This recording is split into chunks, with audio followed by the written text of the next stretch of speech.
거짓말 패턴 1번 저희가 보여드린 디테일에 강하다. 아니 윤석열은 동백아가씨 부르고 한동훈은 윤대현 노래인가 이거를 불렀어. 일시 계속 틀리고 있다. 장소 계속 바뀌고 있다. 이재명 대표 입장에서는 방탄 조끼를 입느니 아예 총 쏘는 놈을 없애버리겠다. 이렇게 하는 게 사법 붕괴를 시키려고 하는 거예요. 맞습니다. 이게 법률을.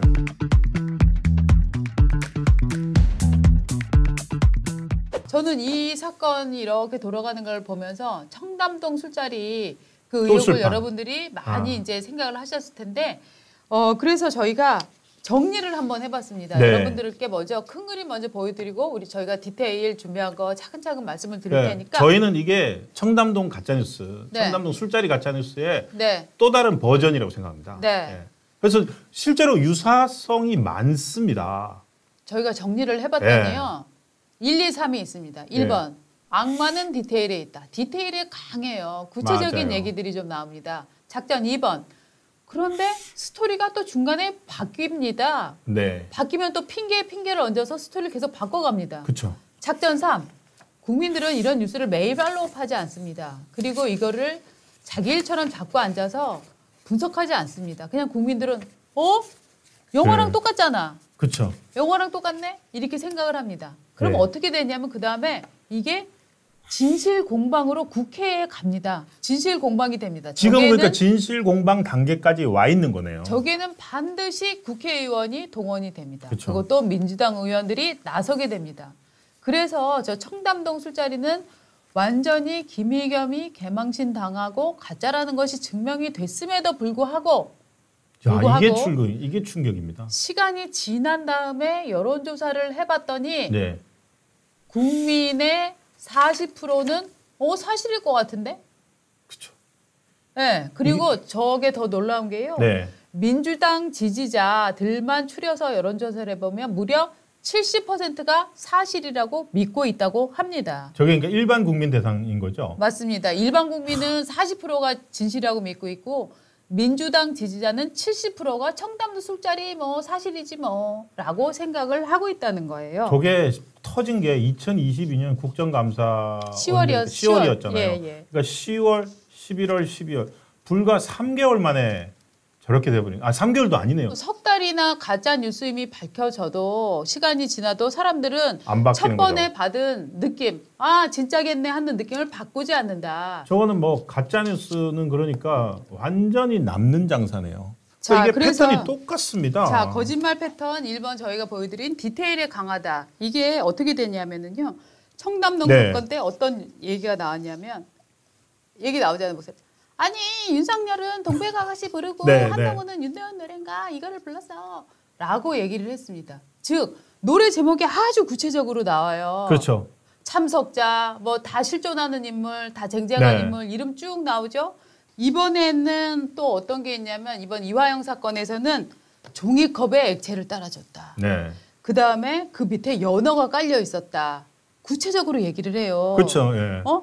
김성태가 연어가 먹고 싶다고 했고 연어를 싸갖고 와서 바닥에 펼쳐놓고 종이컵에 따라줬다.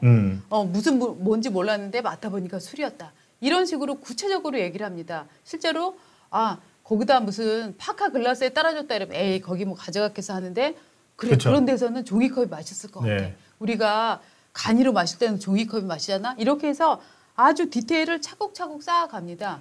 그런데 지금 진행 과정도 그 하나하나가 다 이렇게 뭐라고 해야 될까? 깨지고 있어요. 네, 그래서 두 번째 저희들이 계속 말이 바뀐다고 그랬잖아요. 네, 스토리가 바뀐다. 바뀔 수밖에 없어요. 네. 스토리가 바뀔 수밖에 없는데 스토리를 바뀌는 과정에서도 뭘 계속 유지하느냐? 작전 원칙 1, 디테일에 강하다를 계속 유지합니다. 네. 디테일에 가지고서 계속 말을 바꿔갑니다. 그러면 듣는 사람들은 좀 착각할 수도 있지? 그치. 이러면서 그렇지. 그렇지만 술자리는 계속 있었던 거 맞잖아. 이렇게 지금 가고 있죠. 청담동 때도 어떻게 했냐면 아까 우리 시청장이 얘기했던 것처럼 처음에는 김현장 변호사, 이세창 씨 이렇게 30명이라고 했어요. 30명이라고 했죠. 그러다가 나중에 그렇게 들어갈 만한 자리 없다. 그런데 만약에 그만큼 움직였으면은 대통령 경호를 위해서 경호 인력이 쫙 깔리고 도로도 통제했을 텐데 그런 일이 전혀 없다. 없었죠. 거짓말이다라고 반박이 나오니까 아니 30명은 아니고 더 적은 숫자는 맞아. 하지만 청남동에 그런 데 없다. 청남동은 아니고 아마 논현동일걸. 논현동이죠. 막 이러면서 계속 스토리를 바꾸는 거예요. 이번에도 스토리를 겁나게 바꿉니다. 즉 네. 장소부터 날짜부터 계속 바뀌고 있습니다. 저희가 차근차근 설명해 드리겠습니다. 네. 처음 시작이 4월 4일 재판입니다. 4월 4일 재판 때 나온 진술 자체가 방금 저희 했던 첫 번째 원칙, 디테일에 강하다. 그대로 됩니다. 자, 변호인이 먼저 질문을 합니다. 김성태 상방울 회장이랑 15회에 걸쳐서 면담을 했다고 하는데 어떤 회유나 위협을 당하셨나요? 그랬더니 이제 변호인이 물어보니까 이화영이 얘기를 합니다. 수원지검 1313호 검사실 바로 앞에 창고라고 있는 방. 디테일 좋아. 정확하죠. 그리고 거기에서 나 김성태 회장, 방영철 부회장 불러서 조사했다. 술도 한번 먹었고 그리고 김 회장이 나한테 이런 식으로 진술하라고 회유했었다. 네. 그러면 근데 연어를 어떻게 갖고 왔습니까? 예, 김 회장이 연어를 먹고 싶다고 해서 연어를 깔아놓고 성찬이었습니다. 술이란 건 어떻게 아셨나요? 제가 그냥 뭔지 모르고 술을 한 잔 마셨는데 술이더라고요. 그래서 그날 술 마신 다음에 취기가 사라진 다음에 검찰로 갔습니다. 네. 그러니까 이화영도 술을 마셨고 검사실 앞 창고에서 네. 조사를 받았고 갔더니 있었다. 그리고 그 시기는 6월 말에서 7월 초다. 네. 이렇게 얘기를 합니다. 맞습니다. 예. 검찰이 반박을 하니까 검사실 앞 창고도 이제 모여 있는 곳인데 그 교도관들이 네. 계속 따라다니게 돼 있어요. 네. 그 얘기를 하면서 반박을 하니까 뭐라고 하냐면은 17일이죠. 17일 날은 변호인이 내가 다시 이화영 변호사 만났는데 이화영 변호사가 이번에는 그림을 그려주면서 보여주더라 얘기를 하더라. 근데 검사실 맞은편 창고가 아니라 검사실 오른쪽 옆방에 진술 녹화실이라고 있어요. 네. 그 진술 녹화실에서 만났어요. 그렇죠. 그리고 교도관들은 그 진술 녹화실 옆에 대기하는 장소에 있어가지고 교도관들은 못 봤을 수가 있어요. 네. 그렇게 얘기를 합니다. 그리고 술은 이화영 씨는 술을 안 마셨어요. 술은 안 마셨고 종이컵에 따라줬는데 그게 냄새가 나서 술인 줄 알았다고 합니다. 라고 대답을 합니다. 그렇죠. 그러니까 또 이것도 또 반박이 들어옵니다. 네. 왜냐하면은 교도관들이 계속 동행을 하거든요. 네. 교도관들이 계속 동행을 하니까 저 진술 녹화실에도 뭐가 있냐면 진술 녹화실 옆에 교도관 대기하는 데서 네. 이렇게 건너다 볼 수 있는 데가 있어요. 예. 그거를 보면은 다 보이는데 교도관들은 아무도 그걸 못 봤다 그러거든요. 예. 그러니까 이번에 내놓는 게 뭐냐면은 진술 녹화실이 아니라 진술 녹화실 내에 보면은 교도관들이 못 들어가는 검사만 들어가는 휴게실이 있어. 네. 그 검사 휴게실이야. 검사 휴게실에 들어갔더니 김성태가 있더라. 그거 얘기를 하더라. 그리고 30일 날 같은 경우에는 검찰에서 뭐라고 했냐면 밥 먹은 기록이 나옵니다. 네. 근데 그때 밥을 먹은 곳은 그 검사 조사실이 아니라 구치관 대기하는 장소에서 먹었어. 그러니까 이번 또 말을 바꿉니다. 6월 30일이 아니고 7월 3일이에요. 그러니까 최종적으로 나온 게 7월 3일 날 진술 녹화실 내 검사 휴게실이에요. 자, 이 짧은 기간 4월 동안에 얼마나 말이 바뀝니까? 피고인을 이제 교도소에서 검찰청으로 이렇게 데리고 왔다 나갈 때 출정 기록, 호송 기록, 예. 출정 기록이라고 하죠. 그러니까 법정에 나간다. 그러니까 뭐 출정 기록이 있고 그다음에 또 뒤로 그러니까 다시 교도소로 돌아가는 뭐 환소 기록 뭐 이런 것들인데 그거를 검찰에서 다 까버렸어요. 예를 들어서 이겁니다. 7월 3일 날 술자리를 했다 이러니까 7월 3일 날 출정 일지를 보여줍니다. 저 시간 보이시죠? 네네. 이화영. 네. 자, 다른 사람들은 뭐 하고 네. 조사 시간 16시에서 17시 05분이에요. 17시 05분이니까 네. 17시 05분까지 조사받고 5시 5분까지 예, 조사받았다. 다시 받고 돌아갑니다. 네. 그리고 또 다른 호송차 왔다 갔다 한 기록에 보면은 네. 저 5시에 차를 타고 돌아가서 교도소로 들어갔다. 네, 구치소로 네, 네. 돌아갔다는 기록이 있거든요. 네. 그런데 어떻게 저 시간에 그 자체가 말이 안 되는 거죠. 그러니까 이게 법을 아는 분들, 저 검찰을 아는 분들은 이거는 정말 중립 기회를 바꿀 수가 없다. 다른 사건은 몰라도 이 사건은 정말 이 이화영 주장을 믿을 수 없는 검찰 시스템을 알면 주장을 할 수 없는 얘기다라고 얘기를 하는데 반대로 그 얘기는 뭐냐면 검찰 시스템을 모르는 사람한테는 솔깃한 얘기예요. 왜냐하면 사람들은 이렇게 생각해요. 검사님은 높은 분이고 저 이제 교도관이나 다른 검사가 직원들은 말하면은, 예. 다른 직원들은 약자다. 그러니까 네. 검사 야 봐줘. 야 없었던 걸로 해. 라고 하면은 기록이 다 조작될 것이다라고 생각을 하는데요. 네. 이게 그렇게 하려면 이 교도관이나 이런 사람들이 정말 영화에서처럼 형님 저 이거 하다가 잘리면 100억 통장으로 싸주는 겁니다. 나 50억 통장으로 싸줄 수 있어요? 영화를 너무 많이 최소한 봤어. 10억이라도 싸줄 수 있어요? 이런 합의가 있지 않으면 이 사람들이 이 사람의 직을 걸어야 되는 거예요. 하기 때문에 정말 밖에서는 검사는 뭐 나는 새도 떨어뜨리는데 뭐 그거 뭐 교도관들 하나 마음대로 못하겠어? 라고 우리가 쉽게 생각은 할 수 있지만 그게 실제로 검찰에서 얼마나 작동되는가를 한번 가서 보면 작동이 안 된다는 거예요. 작동이 안 되기 때문에 그렇죠. 그런데 이제 이런 가짜 뉴스를 만드는 사람들은요. 전문 지식이 아니라 일반인들의 편견이나 상식에 호소를 합니다. 그러니까 네. 검찰 쪽에서 내놓는 게 네. 계속 논박을 당하는 느낌이 드는 거예요. 네. 그래서 제가 하나하나 제가 또 다르게 네. 검찰에서는 그 얘기를 하지 않다. 이게 끼워 맞췄다는 증거가 될 수 있는 게 네. 첫날 4월 4일 날 말입니다. 이거는 보통 뭐 일시나 장소는 살짝 헷갈리는 있다고 예를 들어서 상정을 합시다. 일시나 장소는 왜냐하면 뭐 그것도 사실은 이게 보통 일이 아니라 맨날 조사 받으러 가다가 어느 하루 갔더니 김성태가 있어서 뭐 술까지 먹으면서 나를 회유하더라 이러면은 그 기억을 틀릴 수가 있겠습니까? 보통 그거 틀리기 힘들거든요. 아니 그리고 잠깐만요. 말 끊어서 죄송한데 이화영이 자기 법정 일지마 이런 것도 쓰고 이랬어요. 그렇죠. 근데 그런 사람이라면 그런 사람이 지금 이화영이 그리는 그림들이 있잖아요. 뭐 네. 1313호가 있고 앞에 창고가 있고 뭐 옆에 뭐 정교실 있고 네. 다 그림을 그리는데 아니 그런 그림 그리고 그런 기록을 많이 남기는 사람이 날짜를 기억을 못한다? 그러니까. 그 말이 된다고 말이 보세요? 안 되죠. 네, 저라면 만약에 진짜로 그런 자리가 있어서 술판이 벌어졌고 그 자리에서 자기를 회유와 압박을 했다라고 하면 저는 그 적어놔야지. 이거를 지금 회유 압박을 해? 저라도 그거는 적어놓을 것 같아요. 네. 그렇지만 제가 어젯밤에 다시 뒤져봤어요. 네. 9월 달에 썼던 이화영 자필 그 호소문 네, 그리고 네. 7월 달에 이화영 씨 부인이 썼다고 하는 또 호소문 탄원서 있어요. 네. 거기에 단 한 번도 안 넣는다. 자, 요거 보면은 이화영이 쓴 피고인 진술 쓰고 이게 변호사 통해서 나왔는데 9월 달에 썼거든요. 네. 저거 아무리 읽어봐도 뭐 술 마셨다 이런 말 하나도 없습니다. 그리고 그 부인이 계속 이화영 정신 차려. 그렇죠. 너 지금 왜 이재명 대표를 끌고 들어가라고 하면서 엄청 화를 냈잖아요. 그 이후에 이화영의 진술이 뒤바뀌기 시작하면서 그때 부인이 최초로 제기를 한 게 우리 남편이 지금 이런 증언을 하는 거는 검찰의 회유와 압박 때문이다라고 주장을 했었잖아요. 제가 볼 때는 그런 주장을 하고 나서 이걸 어떻게 실현시킬까, 맞춰갈까, 현실로 만들까라고 저는 연구 끝에 나온 공작이라고 저는 생각을 하는데. 그렇죠. 그리고 지금은 마감에 임박했어요. 네, 네. 이제 6월 7일이면은 네. 이화영 씨 선고를 하거든요. 네. 선고 앞두고 판사 앞에 가서 네. 그 검찰이 낸 서류가 기소에 있을 네. 거 아닙니까? 이재명한테 네. 보고했다는 얘기. 그거를 어떻게든지 빼려고 이런 주장을 한 것 같고요. 제가 드는 의문은 또 이런 거는 있어요. 이화영 씨를 부인이 뭐 면회를 많이 했다고 하는데 네. 이 부인이 아니라 딴 부인이 면회를 했나요? 왜 이 부인한테는 얘기를 안 했을까요? 자기 부인이 정말 동지적 관계라는 거 아니에요?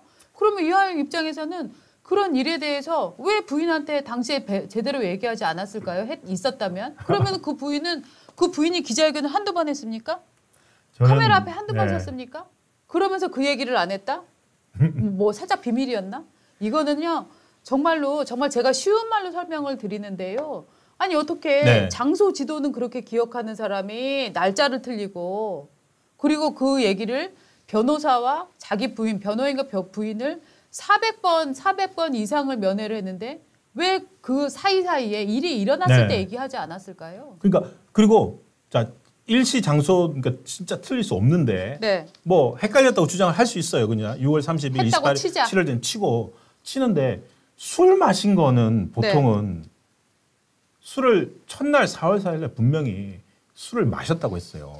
술을 마셨고 술 마신 것 때문에 취기가 올라와서 얼굴이 벌게서 왜냐하면 교도관들이 술 냄새 안 났다 그랬거든요. 술 냄새 안 났다 그러니까 뭐라고 했냐면은 술 냄새가 사라진 다음에 한참 기다렸다가 호송차 타고 돌아갔다. 라는 게 4월 4일이었어요. 4월 4일 날 그렇게 주장을 했어요. 그런데 바로 이제 그제부터는 술을 안 마셨다. 그렇죠. 종이컵, 이것도 디테일해. 종이컵에 따라주길래 맡아봤더니 술이어서 나는 안 마셨다. 자, 이 이야기를 한 이유는 뭐냐면은 지금 출정 기록이나 호송차 기록들이 5시 언저리에 다 돌아간 거로 나오거든요. 네. 그러니까 첫 번째 진술이 그 생각을 못 한 거야. 그 생각 못 하고 술자리였다는 걸 강조하려고 나도 마셨잖아. 그래가지고 술 냄새 때문에 기다렸다가 돌아갔잖아. 라고 했는데 검찰에서 호송차 기록 내놓을 거고 그 교도관들이 냄새 안 났다 이러고 하니까 거기서 또 말을 바꾼 거예요. 저는 또 이런 의심도 살짝 해요. 이 사건이 일어나고 나서 어저께 재밌는 단독 뉴스가 나왔는데요. 원래 이 검사가 피고인에게 피의자한테 향응을 그러니까 특혜를 베풀어줘서 징계를 받은 검사였다 하는 예. 뉴스가 터졌습니다. 수사를 지휘했던 2차장, 당시 수원지검 2차장 검사가 있는데 그분이 과거에 다른 사건, 무슨 사기 피해 사건 할 때 그 피의자들을 검찰 조사실에 불러서 편의를 봐줘가지고 전화 통화를 하게 하게 해주고 해줬다. 뭐 회의도 하게 해줬다. 이런 건데 이게 적발이 돼서 이 사람이 징계를 받았던 그렇죠. 사람이에요. 징계 받았죠. 예. 그러니까 저는 반대로 이런 생각을 해봅니다. 네. 이 사건에서 협박과 회유가 있었다라는 그림을 만들어야 돼. 그런데 라인을 쭉 보니까 이 검사가 원래 과거에 이거 저 피의자한테 이 피의자 봐줘갖고 징계 받았던 거네. 그러네. 재벌을 걔 못 준다고 이 사람 원래 이랬던 사람이야. 라고 이 스토리를 구성해 간 다음에 사람들이 믿을 수 없어라고 하면 이 사람 과거에 이런 일 했었는데 라고 짜잔 들이밀면 사람들이 이게 전문이네 전문. 그러면 일반인들은요. 뭐 맞네. 뭐 집어로 또 나온 거지. 이렇게 생각을 한다니까요.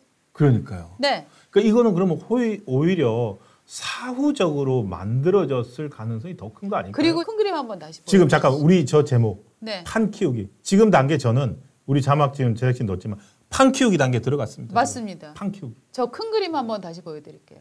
자, 작전 디테일에 강합니다.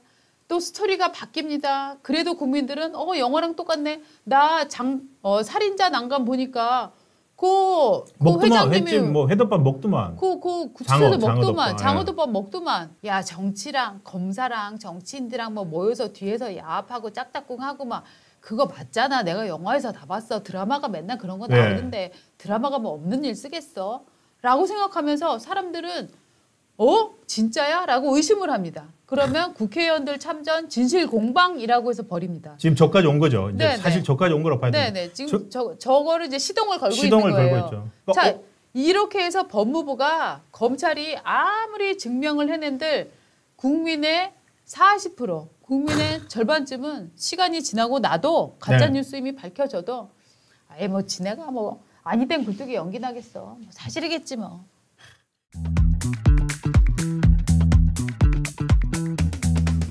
이게 도대체 이해가 안 돼요. 왜냐면은 저희가 지난주에도 했습니다. 이게 이화영의 4월 4일날 재판에서 지금 방금 이현석 총장도 얘기했듯이 1년 7개월 동안 저희도 지적을 했지 않습니까? 1년 7개월 동안 수사를 받으면서 그렇게 한마디도 안 했던 걸 마지막 그 재판이에요, 자기의. 6월 7일날 결심 이제 선고 공판이 1심 선고 공판이 있고 그 전에 마지막 재판인데 거기 나와가지고 지금 사실은 내가 술 마셨어요. 얘기를 해서 저희가 일시 계속 틀리고 있다. 장소 계속 바뀌고 있다. 그리고 심지어 술을 마셨다고 했다가 안 마셨다고 했다가 계속 바뀐다. 그 얘기까지 해줬거든요. 그런데도 이 사람들은 굽히지 않습니다. 매일매일 거짓말을 만들어내죠. 왜냐하면 어제 같은 경우에는 이 사람이 이화영이 자기가 법정에서 술 마셨다. 마셔봤더니 술이더라. 그래서 내가 얼굴이 빨개져서 좀 가라앉은 다음에 차 타고 갔다. 그 증거물도 검찰이 공개를 했습니다. 공개를 했죠. 그랬더니 어제는 뭐랬냐면은 재판에서 그런 말 안 했어요. 재판에서 그런 말 안 했는데 언론이 그렇게 썼더라고요. 잘못 썼어요.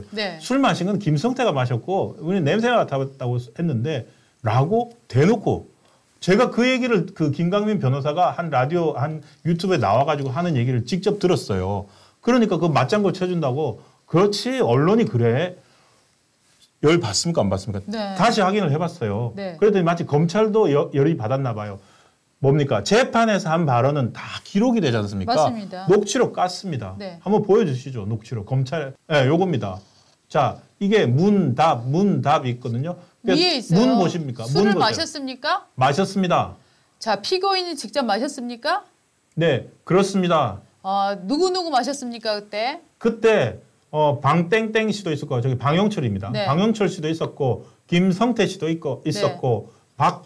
저게 이제 박상 누군데 그 쌍방울 직원일 겁니다. 네. 또 어떤 누가 있었고 그리고 안땡땡 씨가 있었는지는 기억이 안 납니다. 안땡땡이 아마도 안부수 아태협회장일 것 같아요. 네. 그렇게 했습니다. 그러니까 어떤 술의 종류 어떤 종류의 술이었어요? 소주였습니다. 네, 이렇게 그리고 아주 구체적인 거 이 사람들 아니 디테일. 소주를 마셨다고요? 그럼 소주를 마셨으면 냄새가 났을 텐데 교도관들이 물어보지 않았어요? 그래서 한참 있다가 얼굴이 벌게져 갖고 한참 얼굴이 좀 진정되고 난 다음에 기소했습니다. 저렇게 기록으로 정확히 남아 있고 법정에서 얘기했었던 거를 지금 이화영의 변호인 김광민 씨잖아요. 네. 그 사람이 방송에 나와서 저런 말은 한 적이 없다. 거짓말이다. 네. 이렇게 지금 주장을 하고 있는 거예요. 그러니까 그러니까 이렇게 라디오 다 나와서 반박될 수 있는 네. 사건들인데 이거를 그러면은 왜 계속 국민들 머릿속 시끄럽게 이 사건을 계속 일으키고 있느냐. 저희는 이렇게 봅니다. 이 모든 것은 단 한 사람을 향하고 있다. 네. 즉 여론을 악화시켜서 검찰 수사 못 믿겠네 하는 여론을 맞습니다. 막 만들어냅니다. 그렇죠. 그러면 판사가 엄청 압박감을 갖습니다. 엄청난 압박감 받죠. 자, 판사가 압박감을 가지면 어떤 일이 벌어질까요? 지금 가장 핵심은 이화영 선고가 오는 6월 7일 아닙니까? 그렇죠. 네. 그래서 이화영이 이재명의 목줄을 쥐었다라고 얘기가 나오는 게 이화영 저 재판에서 이화영이 이재명에게 보고한 사실을 저 판결문에 인정을 해주느냐 안 해주느냐가 맞습니다. 굉장히 중요한 부분이잖아요. 맞습니다. 예. 지금 모두 돌아가고 있는 이야기가 가리키고 있는 네. 한 방향은 저 6월 7일 판결문에서 이재명에게 보고되었다 하는 부분을 저는 삭제해내는 거다. 맞습니다. 예. 저게 들어가게 되면은요. 네. 저게 딱 들어가는 순간 이재명 대표는 뭐냐면 삼자뇌물 혐의가 되는 겁니다. 그렇죠. 그러면 이제 삭제를 목표로 하게 네. 되면은 이화영의 진술서 전체를 무력화하려는 시도가 일어날 겁니다. 그렇죠. 이화영이 네. 하고 이화영이 뭡니까 쌍방울로 카드 받아가지고 썼고 정치자금 받았고 뇌물하고 다 그건 이화영 죄예요. 이화영의 죄고 이재명의 죄는 그러니까 판결문에서 빠져버려요. 그렇죠. 그렇게 되면은 그런데도 이게 이렇게 논란이 됐으니까 이건 뭐냐면 검찰이 불법적으로 직권을 남용해서 피고인을 가지고서 왜곡했다. 네. 법률을 왜곡해가지고 적용시켰다로 여론을 만들 겁니다. 자, 지금 이제 저런 논리로 가기 위한 빌드업이 아니냐라고 저는 의심을 하고 있는데요. 그럼 그렇죠. 여러분들은 법 왜곡자가 뭐지? 라고 의문을 가지실 텐데요. 저의 논리 네. 구성이 뭐냐면 지금 판사나 검사가 법을 잘못 적용하면 직무유기나 이런 것들로 처벌을 할 수 있습니다만 그거의 가능성이 희박하다. 그래서 지금 야권에서 오랫동안 예. 진보당이랑 같이 했었나요? 네. 이 사람들이 지금 준비를 하고 있는 게 법을 의도적으로 왜곡해서 기소를 하면 법을 의도적으로 왜곡해서 판결을 하면 검사와 판사를 처벌하는 법 이걸 만들겠다. 이거는 뭐냐면은요. 검사와 판사를 겁박하는 법이에요. 맞습니다. 이 지금, 법을 준비 중이에요. 예, 지금 사법방해죄라는 게 있잖아요. 네. 사법방해죄 미국에는 있고 한국에는 없는데 사법방해죄를 만들게 되면은 이재명이나 조국이나 이처럼 고의로 재판을 지연시키고 재판을 안 해가지고 그 피고인이 사법적인 그 처벌을 받는 거를 방해하는 죄가 있고 그거는 이제 한동훈 전 법무부 장관 시절에 비대위원장이 법무부 장관 시절에 필요하다고 주장을 했던 건데 반대로 또 이쪽 사람들은 네. 검찰 개혁 주장하면서 네. 검찰이 예를 들어서 있지도 않은 죄를 만들기 위해서 뭐 온갖 혐의를 다 적용해가지고 무리하게 법을 적용했다. 예. 그걸 그렇게 하게 되면은 현재도 직권남용으로 처벌받습니다. 네.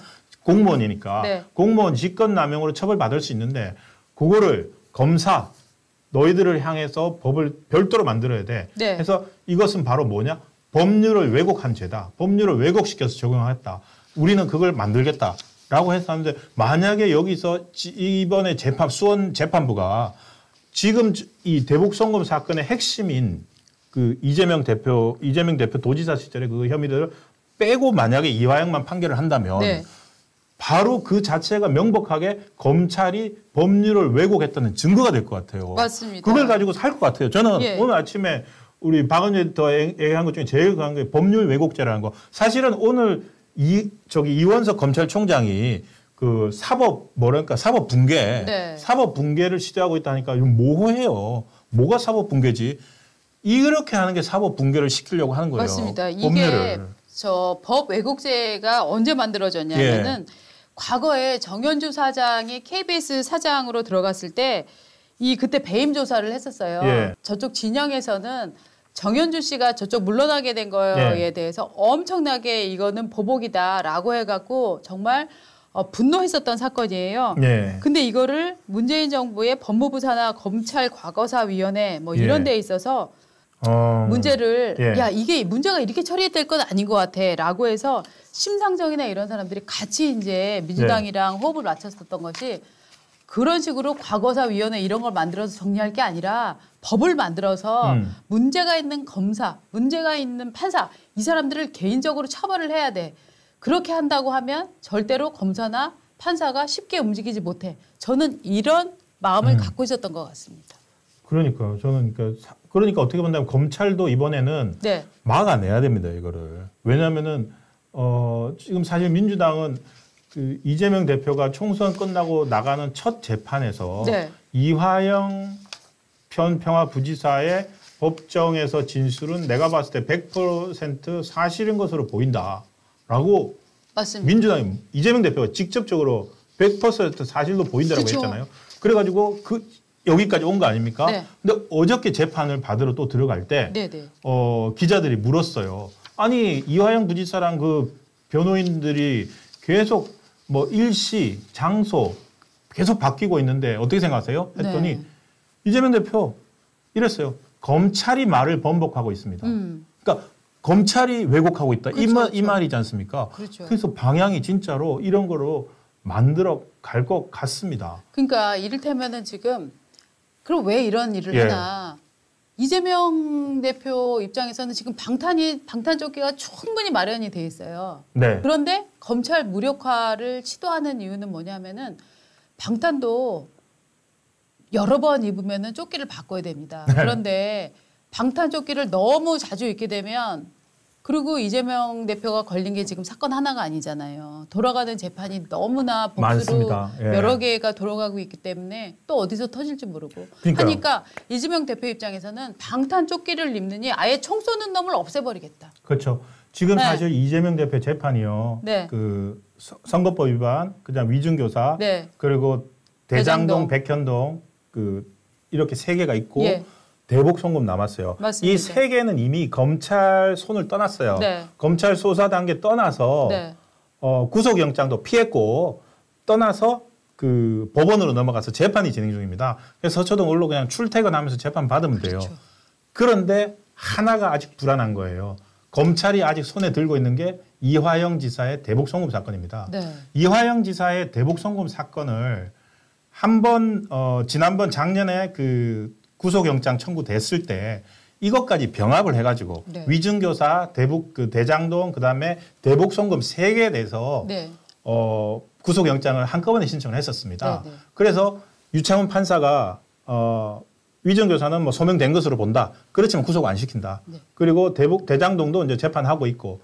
근데 대북 송금은 어떻게 됐느냐? 그때 만약 구속영장이 됐으면 서울지검으로 병합을 해서 할 수도 있는데 검찰에서 대북 송금은 수원으로 다시 돌려보냈어요. 이재명 대표의 대북 송금입니다. 그래서 지금 이화영 지사의 대북 송금 사건하고 같이 하고 있거든요.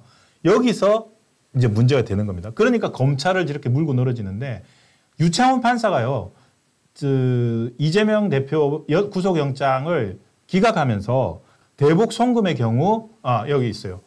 보면 여기 봅니다. 핵심 관련자인 이화영의 진술을 비롯한 현재까지 관련 자료에 의할 때 피의자의 인식이나 공모 여부, 관여 정도 등에 대해 다툼의 여지가 있다고 보인다. 다툼의 여지가 있다고 보인다 한 다음에 자 뒤에 밑에 보면 뭐라고 되어 있냐면 이게 이화영의 중간에서 뒷부분입니다. 이화영의 기존 수사기관 진술에 임의성이 없다고 보기는 어렵고 진술의 변화는 결국 진술 신빙성 여부의 판단 영역인 점.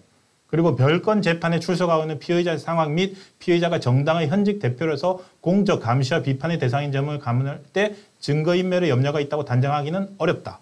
자, 저렇게 해서 구속영장을 기각을 했는데 이화영 기자원 수사기관 진술이 임의성이 없다고 보기 어렵다고 했어요. 무슨 뜻이에요? 임의성이 없다고 보기 어렵다가? 그 진술하는 사람의 뜻에 따라서 진술한 게 임의성이 있는 거고 임의성이 없는 건 뭐냐면은 회유, 협박, 향응 이런 회유를 해서 진술을 했잖아요. 그러면 임의성이 없다고 봅니다. 임의성이 없기 때문에 그건 증거가 안 됩니다. 근데 임의성이 없다고 보기 어렵대요. 예.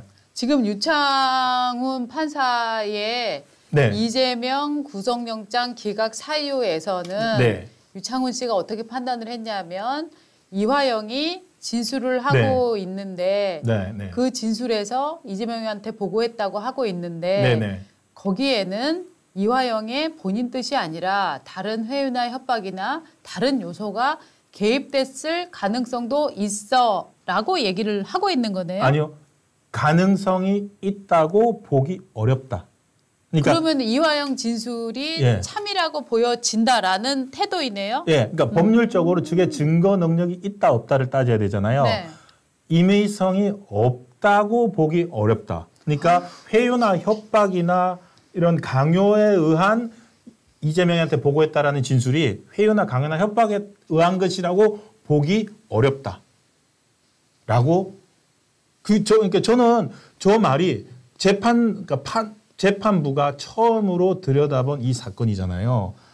판단이 저랬다라면 검찰의 당시 수사한 게 상당히 재판부의 설득력을 가졌다고 보여지거든요. 내가 봤더니 검찰이 조사한 거 알겠어요. 아 맞습니다. 알겠어요. 저도 이제 이렇게 생각났어요. 네, 네. 그 얘기네요. 양은경 씨가 전에 이제 네. 자기 유튜브에서도 얘기를 했었고 그런데 저 부분에서 네. 딱 착안을 해서 이화영 진술이 오염됐어라는 전략을 급히 가지고 나온 거네요. 그렇죠. 반대로. 예, 그래서 증거 능력이 없다라고 계속 만들어야 되는 거죠. 네, 네. 그러니까 그런데 제가 한 거는 어쨌든 판사가 판사에 따라서 다르겠지만 다를 수도 있겠지만 그렇지만 판사라면 거의 잣대가 비슷할 거 아닙니까? 네. 유창훈 판사가 봤을 때 이화영의 진술은 강요나 협박 회유에 의한 것이라고 보기는 어렵다라고 했으니까 이번 재판부도 그렇게 보지 않을까. 그러니까 이화영 구속영장을 내주지 않은 네. 기각시킨 저 판사도 조차도 이화영의 진술에 있어 진술은 받아들일만 하다라고 네. 봤다. 네, 이렇게 그렇죠. 정리를 하면 네, 되겠습니다. 네. 바로 그 지점 때문에 민주당과 이재명 대표 측에서는 아니야. 이거는 받아들일 만하지 않아라는 주장을 그렇죠. 하기 위해서 계속 이 얘기에 예. 숟가락을 얹고 있는 상황이고요. 자, 저희가 정리했던 그림 한번 다시 보여드리겠습니다. 네. 자, 저희는 지금 이렇게 파악하고 있습니다. 거짓 술자리 공작 저게 왜 나오고 있느냐. 네. 일단 여론으로 판사를 엄청나게 압박을 합니다. 맞습니다. 판사 입장에서는 이거 정말 이화영의 진술이 혹시 오염된 거 아니야? 라는 일말의 의심이 들기 시작하면 저거를 넣었을 때 자기가 당할 엄청난 개인적인 테러 위협도 있을 수 있고 엄청난 지금 예. 여론의 압박을 느끼고 있을 겁니다. 그걸 피해갈 수 있죠. 지금 예.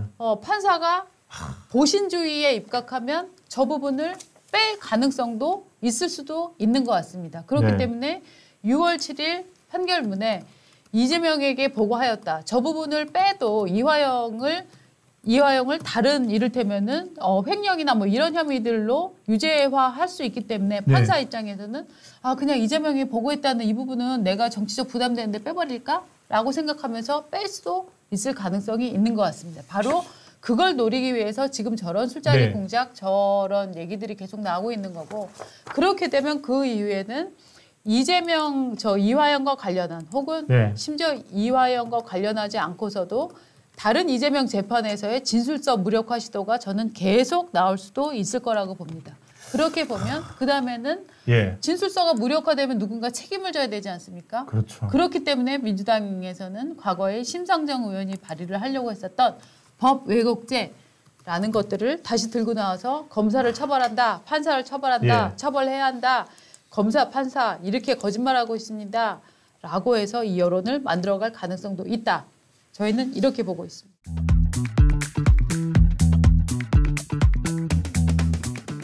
지금 돌고 돌아 또 CCTV 얘기하고 있었는데 이화영 답답해 죽겠어요. 여러분 CCTV를 저희가 왜 써놨는지 지금부터 설명을 드리겠습니다.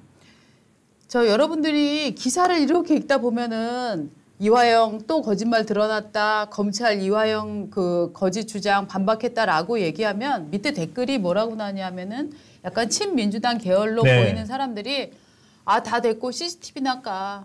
맞아요. CCTV 까면 될 일을 왜 거짓말하고 있어. 저것들 CCTV는 까지 않고 다른 얘기하고 있네라고 막 반박 댓글을 다는데요. 왜 그다음에 또 어저께 나왔던 새로운 뉴스 하나는 조사실에 그렇죠. 검찰이 몰카를 달아놨다 이런 주장을 하고 있어요. 김광민 변호사가 주장했어요. 네. 김광민 변호사. 김광민 변호사. 얘기해 주시죠. 민주당은 갑자기 꿀먹은 버려야 됐는데 네. 저 CCTV를 제일 먼저 이야기한 사람이 바로 이재명 대표입니다. 네. 총선 끝나고 16일 날 재판에 가면서 네. 이화영 부지사가 재판에서 했다는 말은 100% 사실로 보인다. 네. 교도관들 전수조사하고 CCTV를 까보면 그렇죠. 다 밝혀질 것이다. 맞습니다. 라고 얘기를 이재명 대표가 교시를 내린 거예요. 네. 그러니까 이제 그 다음에 나온 것들이 뭐냐면은 검찰에서 네. 교도관 전수조사했고 그 다음에 뭐 저기 뭡니까 출정 기록들 다 확보해서 공개했고 하니까 지금 주장한 게 몇 번이나 바뀌었는데 아니 그런데 왜 일시장 하나도 안 CCTV를 맞아요. 안 까냐고. 아니 그러니까 CCTV가 없어요. 왜 없어? 너네가 지운 거잖아. CCTV 보존 기한이 8개월이에요. 8개월. 그래서 지금 10달 이상 지났기 그렇다고 때문에 지금 없단 말이야? CCTV가 없어요. 아니 이런 일이 생긴 걸 예상해서 지우지 말았어야지. 그래서 지금 출정 기록, 그다음에 그 교도소 호송 차량 출입 기록, 그다음에 그 일시 뭐 다 장소 그런 다 거 해서 필요 없어요. 보여드릴 사실이 아니란 게 밝혀졌잖아요. 그런 거 필요 없어. 그건 사실이 아니고 CCTV를 내놓으라고. 없습니다. 이 전략입니다. 그렇습니다. 그렇게 댓글이 계속 어떤 달리면 전략이냐면 봤죠, 저희가. 아무리 팩트를 내놓아도 이들이 CCTV만 계속 주장하는 이유는 CCTV가 없음을 알기 때문입니다. 그럼 CCTV는 왜 없을까요? 이게 보유 연한이 있고 CCTV의 용량을 기록 저장물을 무한정 놓을 수 없잖아요. 그래서 다 그 내규로 정해져 있는 겁니다. 몇 개월마다 네. 지운다. 아파트야 뭐 수시로 용량별로 다 다르지만 이 정부기관들은 다 내규로 정해놓거든요. 그러니까 정확히 CCTV가 없는 걸 알기 때문에 지금 그 회유를 지난 12월에 받았다 이런 얘기는 안 하잖아요. 왜 안 할까요? 그러니까. 지난 12월 거는 CCTV가 있거든요. 맞아요. 예. 네. 그래서 지금 그렇게 해서 어쨌든 이제 이게 판판이 다 이제 깨지고 있고 그러다가 그저께 이원석 검찰총장이 창원지검 앞에서 세게 한마디 경고를 했지 않습니까? 민주당 끌려다니면 안 된다. 공당이. 그랬더니 어제부터 이야기가 싹 들어갔어요. 이재명 대표랑 민주당은 이야기가 들어가 있고요. 그랬는데 또 한쪽에서는 CCTV 얘기를 또 다시 그렇습니다. 시작하고 있어요. 그래서 그 이화영 부지사의 그 변호사인 김광민 변호사가 어제 또 얘기 꺼냅니다. 수원지검 영상 녹화 조사실에 숨겨진 CCTV가 있다. 그 CCTV는 고해상도로 추정되고 피고인과 변호인의 노트 등 자료를 촬영하기 위한 용도로 의심된다. 이른바 피고인 몰카가 있었다는 거죠. 그 몰카의 근거를 밝혀라. CCTV를 설치할 거면 보이게 설치하고 피고인한테 알려줘야 한다. 이건 피고인 사찰이다. 도대체 웬 사찰을 이제 들고 나온 거예요. 그러니까 지금 술판을 최종적으로 뭐 창고에서 했다, 뭐 어디에 하다가 영상 녹화 자료실에서 했다는 거 아닙니까?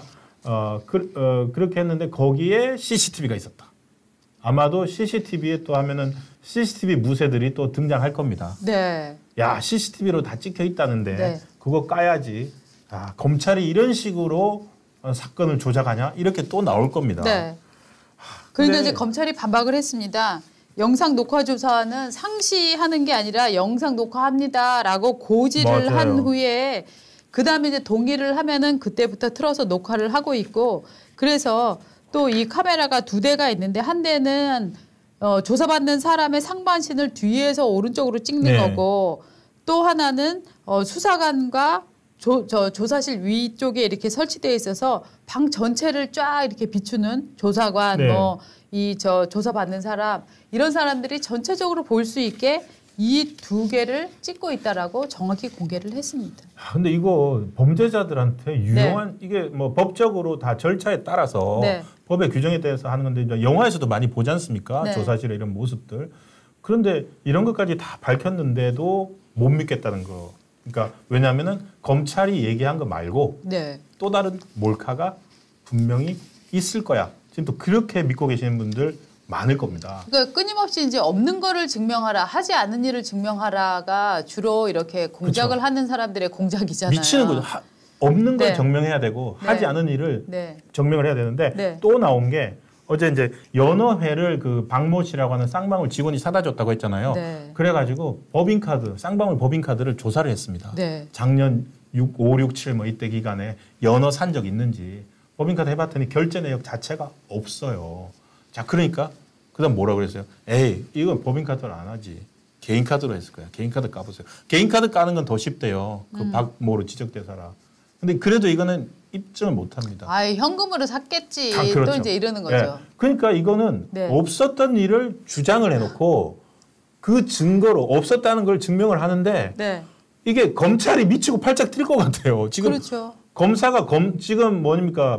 물론 이화영 부지사에 대해서 마지막 이제 그 재판이 끝났고 이제 재판부에 6월 7일 선고만 남아 있긴 하지만 검사들이 수원지검에서 지금 이거를 증명하기 위해서 그냥 노력을 다 해야 되잖아요. 그러니까 이게 뭐 하는 짓입니까, 이게? 이게 거짓말이 참 위험한 게 거짓말을 던져 놓으면 그것이 거짓말이라는 걸 증명하는데 정말 천명이 달려들어도 끝까지 우기는 사람들이 있단 말이에요. 맞습니다. 이게 너무나 힘든 일인데 지금 이재명 대표의 움직임이 의미심장하다 하는 얘기 방금도 해주셨지만 이 지금 재밌어요. 어저께부터 그저께까지는 정말 엄청나게 이 맹공을 해오지 않았습니까? 그렇습니다. 100% 사실이라고 믿는다.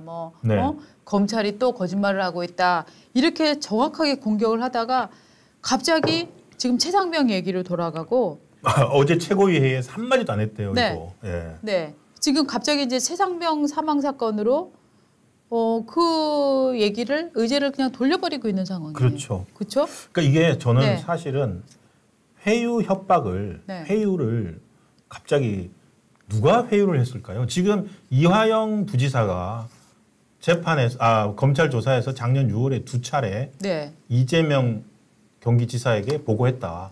그거는 꽤 합리적으로 보입니다. 왜냐하면은 부지사 자격으로 2019년 10월에만 2번이나 북한을 갔다 왔거든요. 그쵸. 그렇게 해가지고 기자회견까지 했으면 2번 다. 그래서 경기 지역 매체들에는 뭐 스마트팜 기록도 나오고. 그래서 당연히 합리적으로 누군가 생각하면은 이재명 당시 경기지사에게 보고하는 게 맞는데 그렇게 보고했다고 본인이 진술을 했다라고 나왔어요. 근데 그 직후에 어떤 일이 있었냐면은 지금 이제 뭐 원내대표 하겠다고 하는 최측근 박찬대 당시 의원이 그 부인을 찾아가서 만나고 최측근도 만나고 그러고 난 직후에 갑자기 부인이 등장하고 하면서 조작됐다. 거짓말이었다. 진술은 회의에 의한 거였다. 라고 계속 지금까지 왔지 않습니까? 상식적으로 이해가 안 되는 게 제가 출장을 갑니다. 그렇죠? 출장을 만약에 뭐 북한을 갔다 왔다. 갔다 와서 그러면은 출장 기한도 올리고 뭐 가는 사유도 올리고 당연하죠. 갔다 와서 이제 기자들은 기사도 쓰고 하는데 그걸 아무것도 회사 돈만 받아가고 제가 갔다 와서 기사도 안 쓰고 있으면 그거 횡령이잖아요. 횡령이고 배임이고 자기 개인적으로 한 거잖아요. 저희 그때 작년에 제가 할 때 저희가 그 경기도 공문도 찾아서 보여드리고 했었는데 그래서 지금 이렇게 이화영 부지사가 회유 조작에 의해서 이재명한테 보고했다라고 자꾸 민주당에서 말을 하고 있는 걸 보니까 회유는 누가 당했나? 회유는 이화영이 당한 건 맞아요. 이화영이 회유 당했어요. 그러니까 자기 본인 손으로 사건 조작이라고 이렇게 쓰기도 하죠. 근데 회유를 민주당에서 하고 있는 거 아니에요? 누가 했나? 이화영이 회유를 당한 건 맞다. 맞아요. 그렇다면 누가 했나? 이게 오히려 초점이다. 오히려 회유를 왜냐면은 지금 이 김광민 변호사가 몇 번째 들어간 변호사거든요. 그 심지어 김광민 변호사의 이 뭐 술판 그게 나오면서 설주한 변호사라고 처음에 했던 변호사 네. 지금 새로운 미래로 옮겨가 있는데 그분도 민주당 소속 변호사였어요 처음에. 네. 그분이 지금 김광민 변호사를 고발했어요. 고소했어요. 맞습니다. 명예훼손으로. 네. 그러니까 지금 김광민 변호사가 혹시 변호사는 계속 만날 수 있잖아요. 그렇습니다. 의뢰인을. 만나면서 그 변호사의 회유와 설득에 네. 의해서 아 그때 나는 이재명 대표에게 보고했다는 그때 검찰 진술은 그렇게 회유 때문이었다라고 말하도록 회유받고 있는 거 아닐까요? 회유를 회유당했다. 예, 회유했다고 회유당했다라는 거 아닐까요? 자. 그래서 자꾸 이렇게 얘기하다 보니까 회유는 누가 하고 있는 거지? 의문이 듭니다. 해피님이 정답을 주셨습니다. 음모주의자. 왁싱하면 음모주의자가 못 됩니다. 갑자기 왜 왁싱? 아니 그러니까 지금 사태가 누가 봐도 뻔한 얘기를 네, 맞아요. 지금 이제 하고 있는데 정말 시스템이라는 거는 무서운 게 우리가 심증과 상식으로 저 사람 거짓말하고 있는 게 뻔해라고 하는데도 그 거짓말을 제1야당까지 들러붙어갖고 이것은 회유당한 사실이다. 이화영이 회유당했다. 검찰이 회유하고 있다라고 주장을 하게 되면은 또 그것을 또 증명해내야 되는 이 시스템의 어려움. 이거를 정말 우리는 또 보고 있습니다. 예. 미치는 거죠. 뭐. 재밌죠? 네.